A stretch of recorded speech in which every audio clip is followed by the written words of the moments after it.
Hello, my name is Jordan, and this is Doug. And I am back for now. I spent a lot of time thinking about, maybe not a lot of time, but I spent a few casual minutes here and there thinking about how and if I wanted to return to my channel, how I wanted to do that. And then I just decided it's probably best to jump in with a casual video. So that's what I'm doing now. I'm just going to talk about what I'm reading currently. So one of the things that having a not just having a booktube channel but watching booktube did for my reading life is it made me far more inclined to be reading multiple books at once, which was something that I was almost religiously opposed to for much of my reading life. I'm not sure why. Generally, the way I do things now is I have one nonfiction going, one fiction going, and then one, I guess I would call like spiritual text of some kind going at once. So I'm going to talk about those three books that I'm reading currently. The first one being fiction, and that is the final book in the Dark Tower series by Stephen King. I started reading the Dark Tower series. Well, I had read the first few books when I was, a preteen and discovering King and discovering reading for the first time. And then I returned to it last summer. I started with The Gunslinger, and I've been working my way through it up to now. I am now on the final volume, The Dark Tower. And I think the Dark Tower series is a nice indication, or it's a nice kind of, I don't know, you get a cross section of everything King. And that's good and bad, of course, right? Because King can be, I think, extremely good. Well, maybe not extremely good, but King can be very good, I think. And he can also be very bad.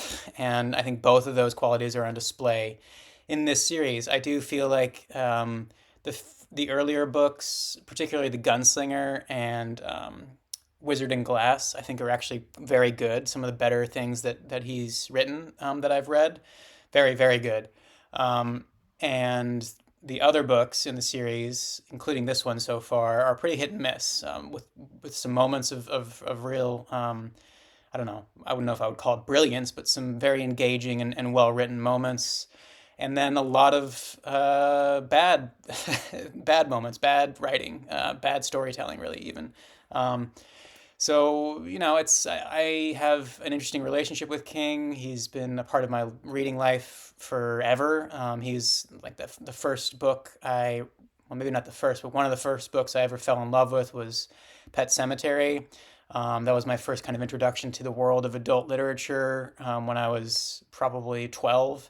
And, ever since then, he's just been a big part of my reading life. So, that being said, I fully admit he has enormous flaws as a writer, but I will also stand by his strengths. I think he can be an enormously good storyteller. I think he can even be a good writer of prose. I think that doesn't happen perhaps as often as I would like.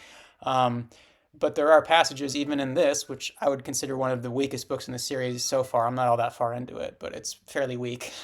There are passages, even in this, that are extremely well written and engaging. I remember reading an article once that was criticizing King because his focus seems to be to. Oh, sorry, Doug is rather barky. Um, the article was criticizing King because his focus always seems to be to get the reader to keep turning pages. And the writer of this article said, "I don't care about turning pages. I want to care about what's happening on the page right now." And I think that's probably clever and probably somewhat accurate, but I do think that King is perfectly capable of writing prose which is engaging on its own terms, not just as a way to get you to keep turning pages.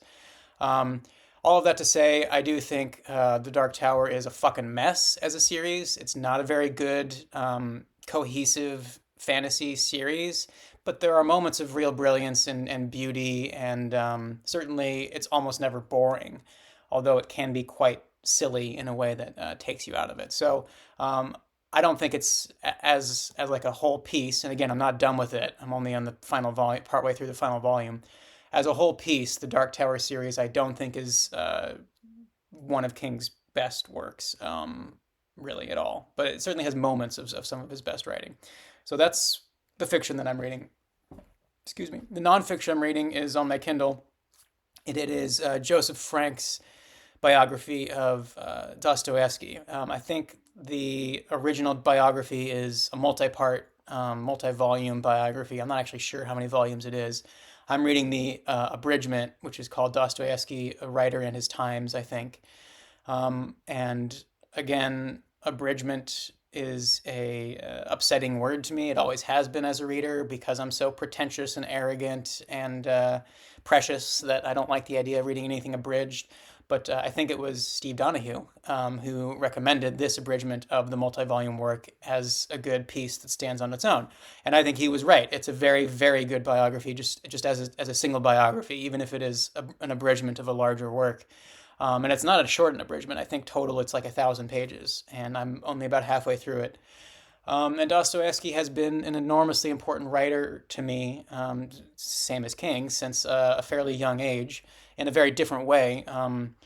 Dostoevsky has been formative spiritually for me, probably more than any other writer.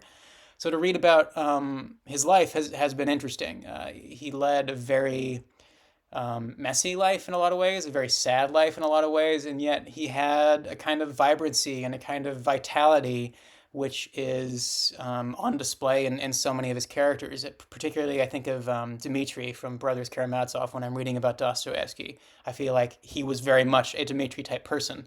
Um, and it's just been interesting to hear and to read about how he related with the turbulent political and social and cultural kind of atmosphere of his times, and how he really elegantly and gracefully and I would argue morally kind of walked a fine line between the radicalism that was kind of taking hold in Russia and the more kind of reactive conservatism. He was neither one of those things at his best, and he was enormously wise in kind of both a realistic sense of changing society doesn't change the human soul, and also an optimistic sense of changing the soul can change society. So I think I agree with him a lot on some of his political and social views, not all of them, but mostly I just admire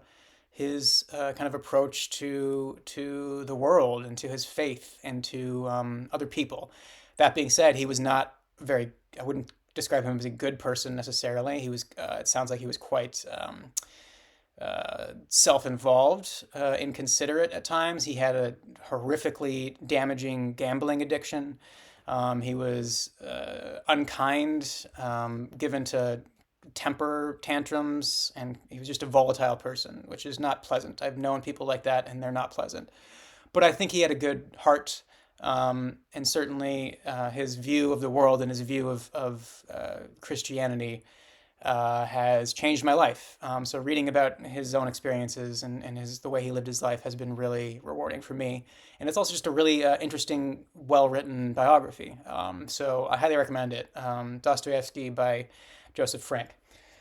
And then the final book I'm going to talk about, the kind of spiritual book that I'm reading currently, is called God in Search of Man by Abraham Joshua Heschel. This is a book, the subtitle is A Philosophy of Judaism. This is a book written by a Jewish philosopher of the, I think, mid 20th century. I heard about this from reading about other theologians mentioning it, or mentioning him, Heschel, I mean. And I kind of picked it up on a whim when I was at Powell's one day, and didn't really expect to connect with it all that much. I'm not personally Jewish, for example, but about halfway through it, and it is an enormously engaging and powerful read. Just on almost every page, there is some kind of insight worded really economically and brilliantly, which just kind of expands my mind a little bit and expands the way I view religion. So yeah, I've been using it almost as like a devotional. I'm reading bits and pieces of it every day, usually like before I go to bed. And it's just been a great kind of, I don't know, a kind of guidance throughout my day-to-day life over the last, I don't know, a few weeks that I've been reading it. So I highly recommend it if this is a topic that interests you, and certainly do not need to be Jewish to appreciate what's being said here, at least so far. I think it applies to anyone of faith, or even if you are not a person of faith. I think this is a very good look at a thoughtful, realistic um, analysis of faith. I think it's a much better indication of what religion is than what you're going to get from a fundamentalist YouTube channel, for example, or a fundamentalist book, even. So the level of nuance and insight and again, just kind of good-heartedness, which is on display in here, has been really inspiring for me, and I've really enjoyed reading it. So that was the third book that I'm currently reading. I hope that this was somewhat interesting to you guys. Please leave a comment if you have any questions or you have any comments about what I'm reading. If you've read any of these, if you like them, if you're curious about them, I would love to hear about it. And yeah, it's great to be back, and I will probably make another video here shortly. So take care, and I'll talk to you later.